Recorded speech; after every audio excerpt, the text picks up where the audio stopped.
What's up, everyone?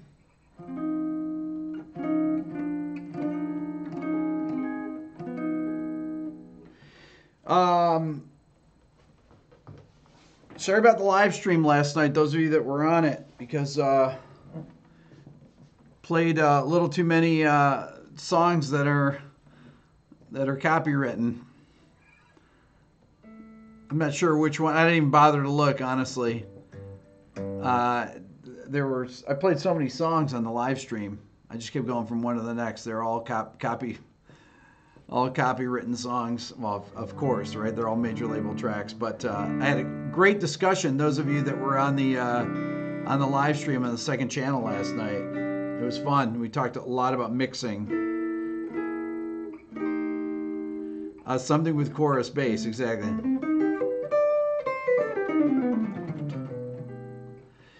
Yeah, that was really, really interesting. That's one of my favorite topics because I think that I probably spent more time analyzing and learning about mixing from all the great mixers out there. Either whether I was in the studio with them or not in the studio but talking to them. I got a chance to work with Chris Lord-Alge, Tom Lord-Alge, Randy Staub,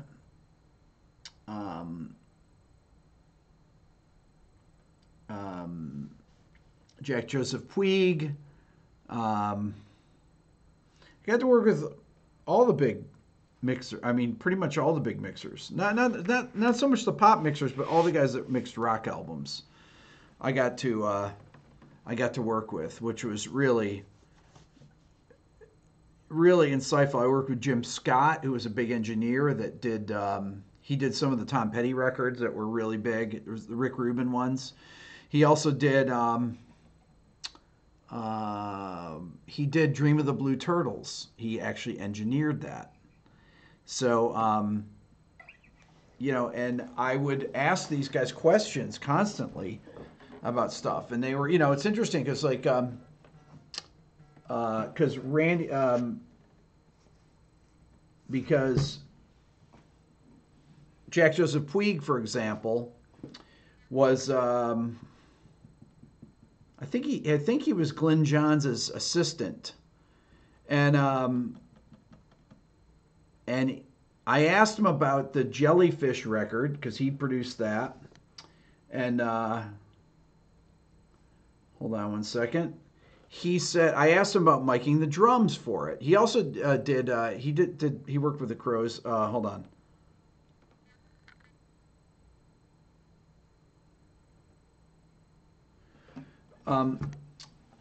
I asked him, let's see, so he did Spilt Milk. He engineered that record. And I said, how did you set up the drums?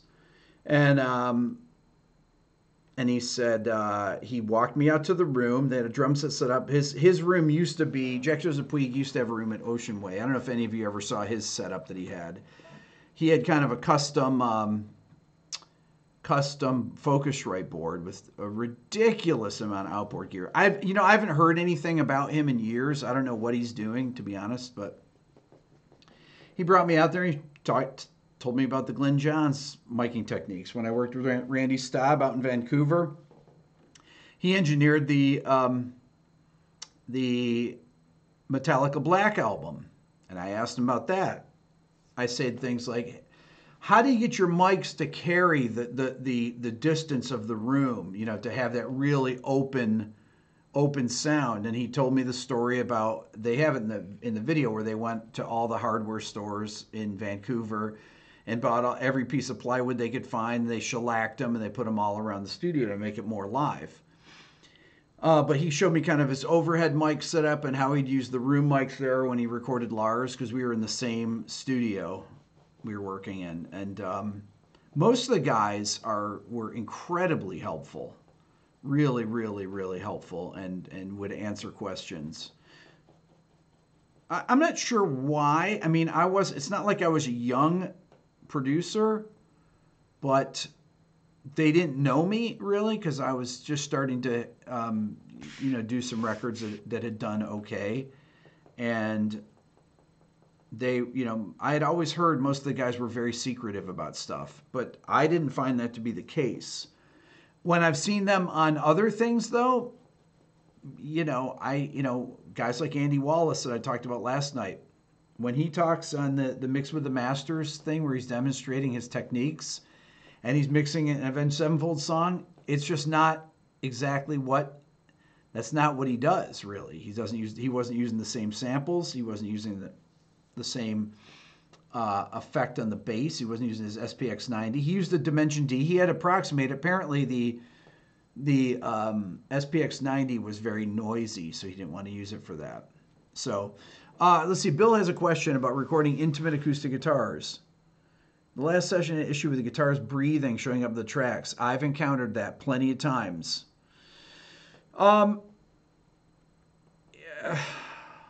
There's some people that are heavy breathers, and if you have compression on it, Bill, it's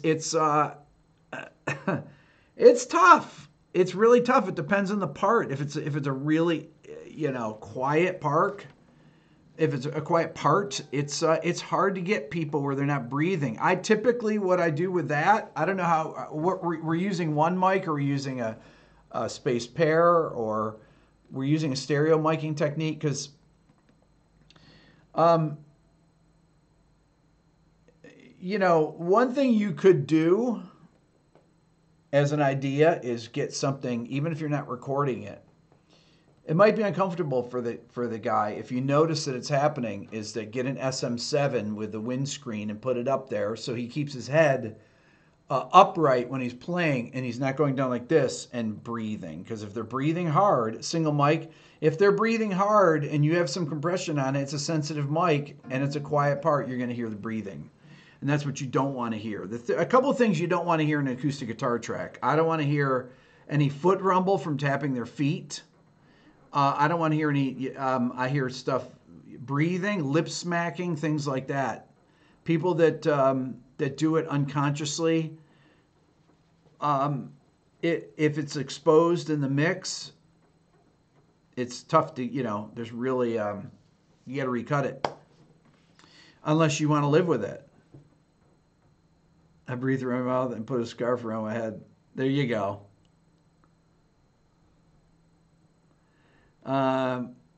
If the guitar is breathing rhythmically, it's a dust mask, Kent. That's actually a good idea. You might still hear that, though.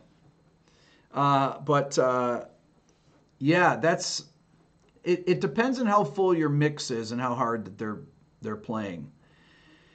Let's see, Flares. You've heard the sound of Andy Wallace's mixes comes from his automation. Do you think this is the case? Yes, there's definitely that. So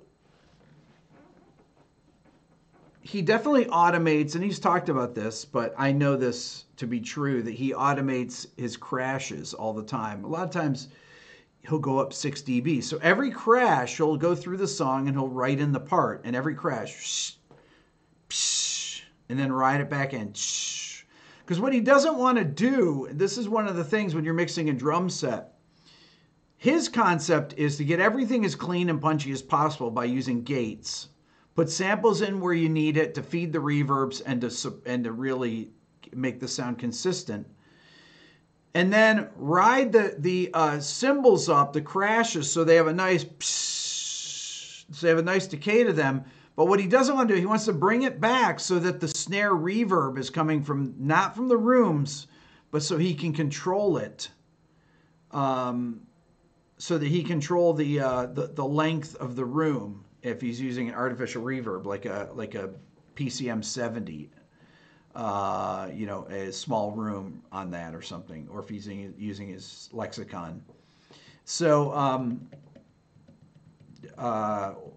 so that's one of the things that he does for sure, is that really helps with the automation. He automates the bass up. He automates he'll automate sections up at the end of the song. Like he'll go through, he'll get his mix, and then he'll do rides of the chorus, and he'll go up 2 dB or so, or whatever feels right. I mean, he's going up with the sounds too in the choruses. The guitars are going up, everything is going up in volume.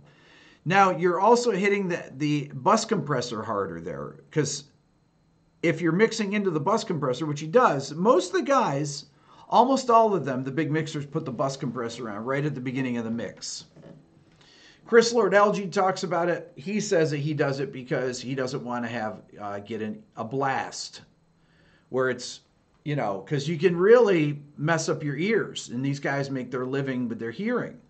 And so they'll strap the mix bus compressor. Chris Lord-Alge uses a Focusrite Red 3 stereo bus compressor, which is kind of an aggressive sounding compressor.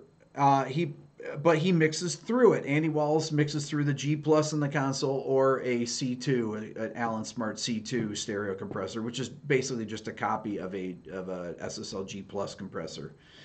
But all the guys that mix digitally, like Chad Blake, he will put typically a couple different bus compressors on. He will use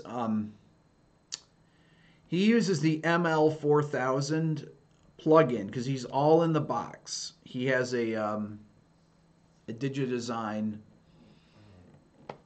I forget what the one is. Maybe it's called Avid at this point, but back then it was Digidesign. And he only uses plugins on the mix bus. So his mix bus compressor was the McDSP ML4000. Many guys, Joe Barresi, will use many things on his mix bus. He'll come out of his mix bus and he'll go back into EQ. Most guys EQ their mixes. He does. Randy Staub came back through a Sontec EQ, very high-end mastering EQ. And he always would have it where it kick in about 10K and then kick in about 60 hertz on the bottom to give it, he liked the sound of it going through that extra piece of gear. And a lot of times that's what people do digitally now, because in the old days you'd be printing to a 1/2-inch analog tape. And with that,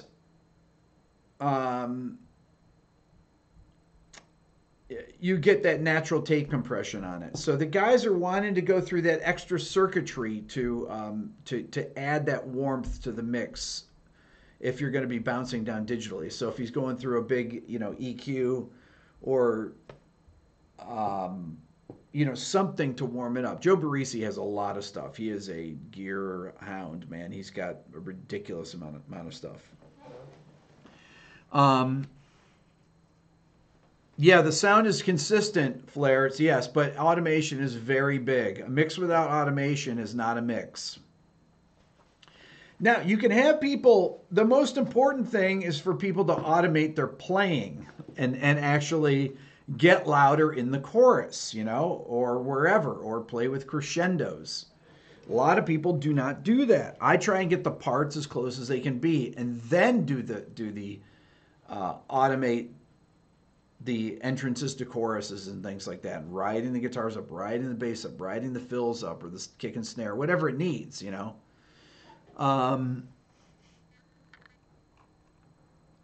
let's see here. Gutek, do I think there's an advantage to tracking electric guitars the classic way? Do you think virtuals amp caught up to a point where there's no need doing it old school?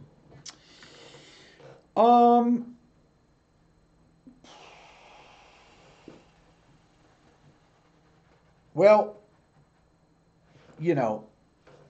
I'm making a video right now on Periphery that's going to come out in a few hours.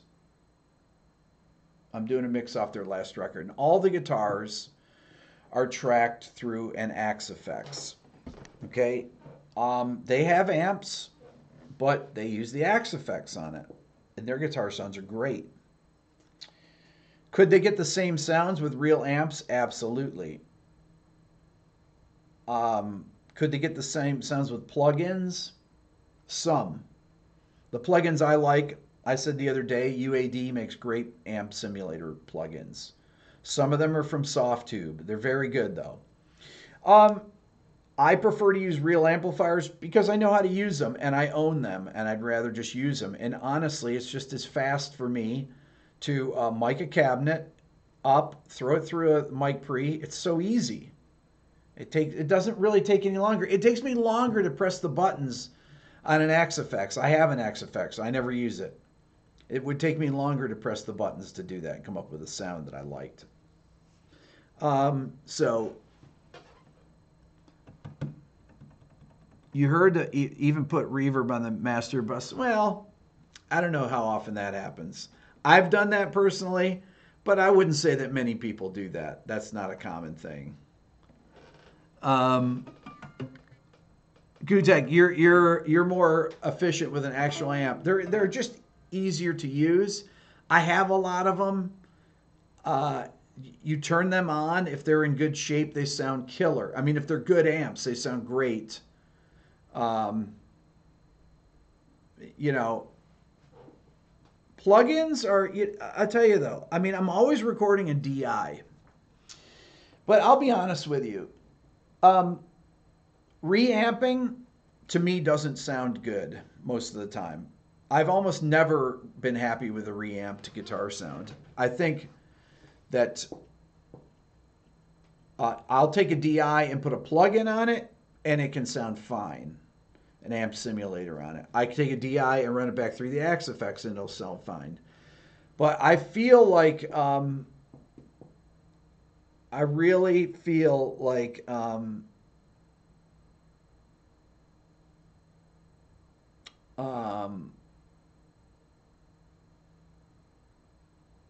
I really feel that the impedance, that's the word I was looking for, on the front of the amp doesn't work well with a signal out of Pro Tools.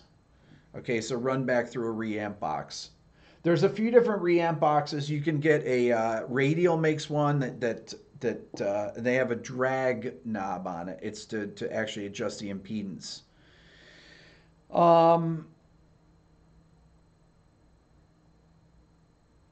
Let's see here. Spencer co-produced your new album with Tyler Larson. Nice. Spencer's an incredible singer. Is the same true for bass? It seems like more and more bass players are going ampless. Frank, it's interesting. So one of the when I worked with Chad Blake, he told me, and he's very open about the stuff he does. And I don't know if you guys know his mixes, but he did the Black Keys. What is the record? Brothers, that has Everlasting Light on it. It's an amazing, amazing record. What's up, Chip? He said that he hadn't used a real amp in years. So he'll get, a lot of times the mixers will get the DI and an amp. Andy Wallace, the examples I was playing last night on my second channel, almost all those were DIs. Almost all of them. I think that he would opt to use the DI and compress it the way that he wants to do it. And if he wants to add an effect on it, Killing in the Name has distortion on the bass in the chorus. So that would be something that he wouldn't add that in the chorus. That's not something it's not like he has a Sans amp to go, but Andy Wallace I'm talking about. But Chad Blake, he says that, he puts a Sans amp on his DI all the time, and he knows how to get a great sound out of it. But he does some really odd, interesting things that using phase. So Chad told me that he would take a bass track. He'd put a send on. Okay, he'd send. Let's say you take bus 1, put it on your bass track, your DI. You send it to an aux send with a Sans amp on it. Okay. After the Sans amp, you put an EQ, a digital EQ. Let's say if you're in Pro Tools, just EQ 7, just the standard EQ that comes with it. He said, take that, distort it, blend it in with the original track, then flip the phase on it, and move the high pass filter on the bottom, and then move the high pass you move the low pass filter from the top, and see if you come up with there are spots that you will find that the phase will change, and all of a sudden you'll have a huge low end. Said do the same thing for the kick drum. You can do the same thing if you copy the track. Just make a copy of the track and put the effect on it as well. But the thing about the EQ is it has a phase button on it. Hit that, start high passing it. You'll be surprised. You might move it up and you might hit 70, 100 hertz, 150 hertz. All of a sudden you hit a spot where you'd think that the low end would get smaller as you're high passing it, but you'll hit spots where all of a sudden the low end gets huge, and then you'll think, oh my God, that sounds like the bass sound on blah blah blah. That's one of Chad Blake's things. Or you'll do that on the kick drum, and all of a sudden you'll take just an average sounding kick, and it'll sound like an 808. Now that being said, on that record, the Black Keys record that he did, which is amazing sounding, that's all samples. He told me that he created that whole sound when he got the tapes. It's the first record. He did 2 records with the Black Keys, but he won a Grammy for that, for best engineered record or something. He says that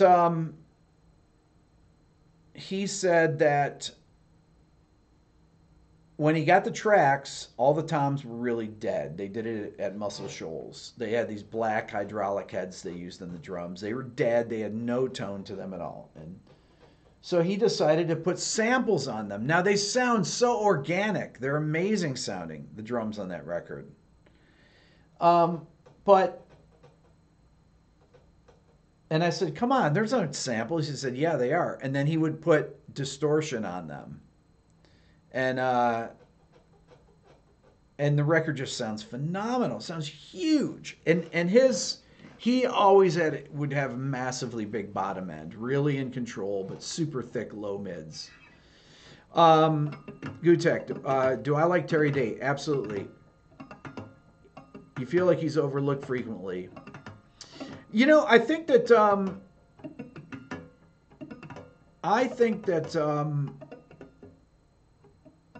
he's overlooked because he didn't used to be overlooked. Terry Date is more of a when I was, in a band in the 90s, Terry Date was really a go-to guy for rock. The Soundgarden records that he did are amazing sounding. The White Pony record that he did with Deftones is amazing sounding. I mean, he just is an incredibly good producer, engineer, mixer. There's a great article with him that was from that I haven't been able to find again. It was from EQ magazine. You guys remember that magazine? I don't know if it exists anymore. I don't think it does. There's a great article with him from 1999, maybe. They had a couple really good articles over the course of a year. Maybe it was 2000. He talks about White Pony in there. He talks about how his sound, every 7 years, he'd kind of come back in vogue for being a rock producer.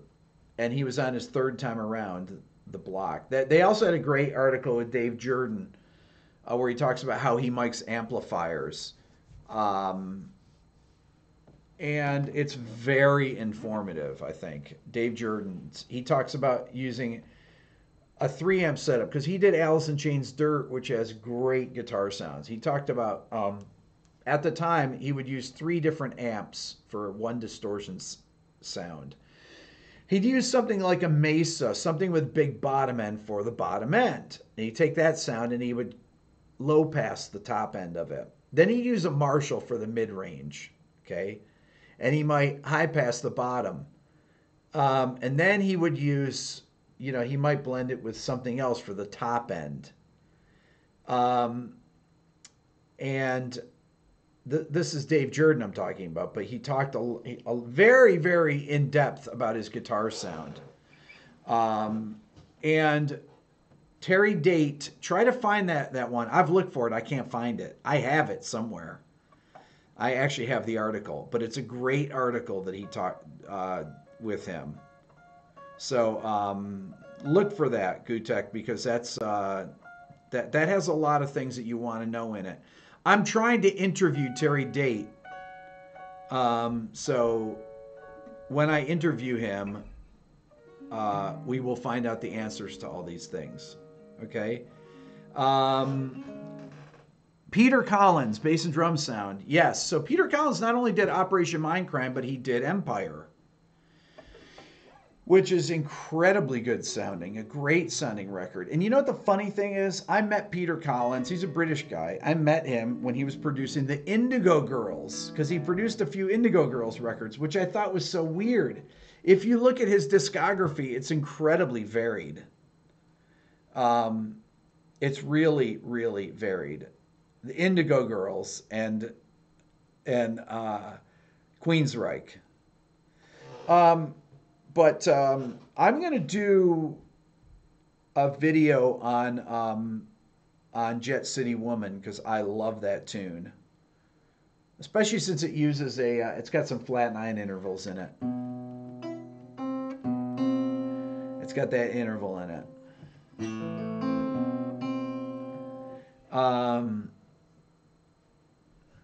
Now, Harry, Jet City Woman, I'm not sure who mixed it. Peter Collins may have mixed it. I don't know, but Andy Wallace could have mixed it.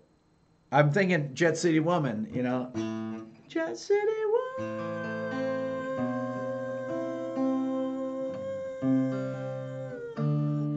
Yeah, so good. That's a great, great record. Definitely want to do that song. Peter Collins lives in Mississippi. Interesting. He is British, though.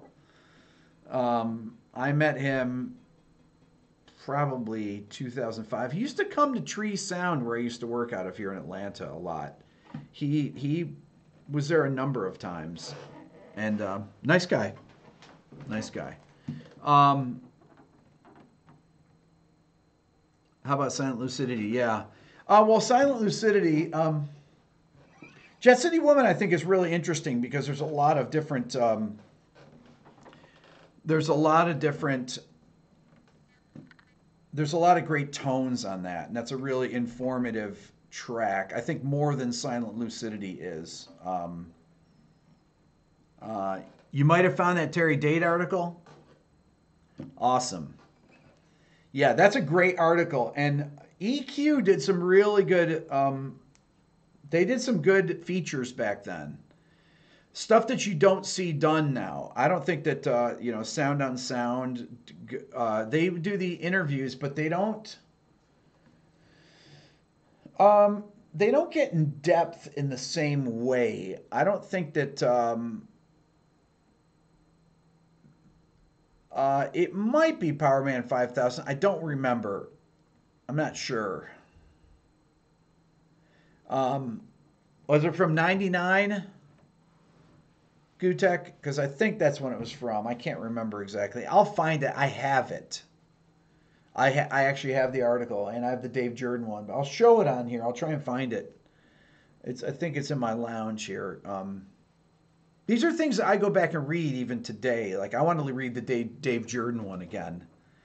2000. Okay, yeah, that might be it. That might be it. That might not be it, though, because he was, he did a lot of records in the 80s. The Soundgarden stuff that he did was in the 80s, early 90s. Bad Motorfinger, and then he didn't do much in the mid-90s. And all of a sudden, when nu metal happened again, he was big. Not necessarily for nu metal, because the bands that he was working with were not necessarily, because like Deftones, they weren't they were an alternative metal band. And he was doing what I consider the really cool albums back then.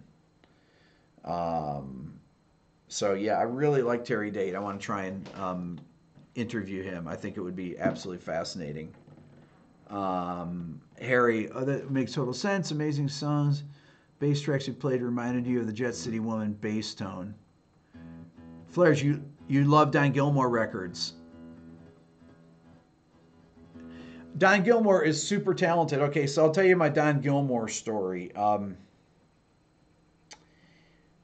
I worked at NRG Studios a number of times. up until last time I was there was 2005, so that was 13 years ago. But Jay Baumgardner owns the studio.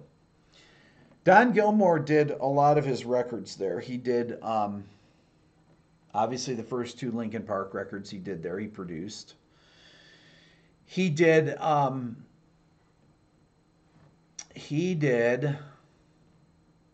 Lit, their record there, and it sounds phenomenal. Do you remember that Lit record?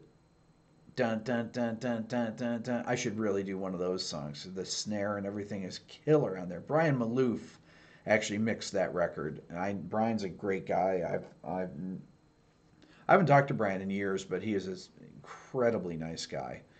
And that record sounds phenomenal. And Don produced that and engineered it. Didn't mix that.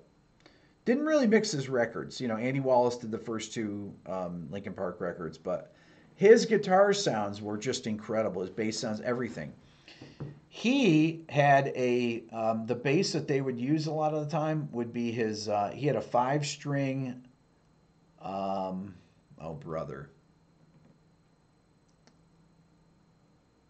G&L bass. My Own Worst Enemy, exactly, Harry. That's exactly right. So Don Gilmore engineered Pearl Jam for Pearl Jam 10, believe it or not. Look it up. Don Gilmore is from Seattle. He assisted Rick Parasher. Okay, Rick Parasher got amazingly good sounds. So it's it's not surprising. The Linkin Park sounds are a combination of fuzz and a modded JCM 800. He would have fuzz tracks mixed in there. You can hear it. The guitars on Linkin Park are very aggressive. And they're very square wavy. Now, the only way to get real square wavy kind of sounds is by using fuzz pedals, like a Fox Tone Machine, or using an Electro-Harmonix micro synth. Gutek, you like it? Treasure trove of information. See, I haven't even talked about any of this stuff in my videos yet. You only get it over here in the Beato Club. Don't tell anyone.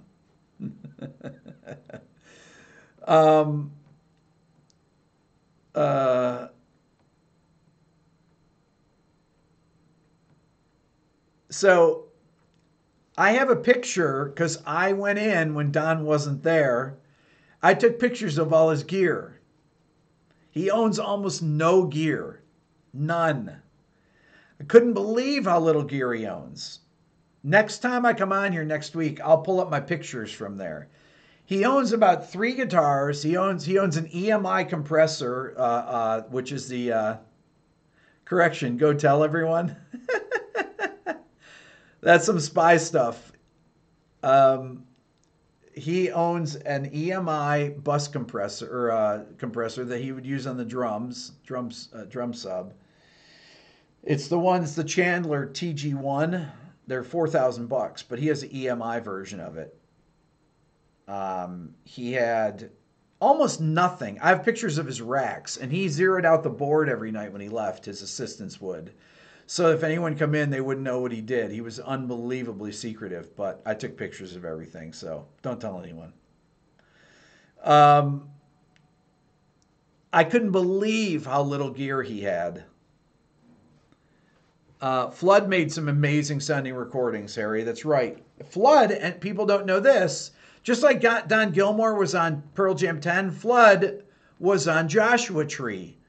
But Flood, everyone associates with really distorted, really inventive kind of sounds, like the stuff that he did on Achtung Baby. But he also produced a record by a band called Curve. The record's called Doppelganger, and you cannot find it. You can probably find it on YouTube, but it's not on Spotify. And you should check it out. That's one of Flood's best-sounding records. The singer for Curve Um, she's married to Alan Moulder, or was, anyways, the producer Alan Moulder. And Alan, I want to say, mixed the Curve record. But this Curve record came out 6 months before Achtung Baby, and it sounds very much like Achtung Baby. And I think Achtung Baby is one of the best sounding records ever. But you can hear Flood's fingerprints all over that record, and then on Achtung Baby using a lot of the similar kind of production ideas. But they had one single called Horror Head. And it'll sound, when you hear it, it's kind of electronic music, programmed drums with a weird bass, and a great sounding bass. Wow, wow, wow, wow, wow.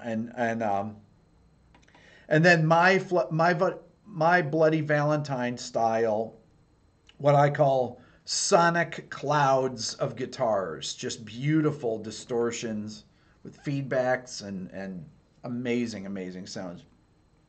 A lot of cool modulations and stuff. I can't find that record anywhere. Doppelganger.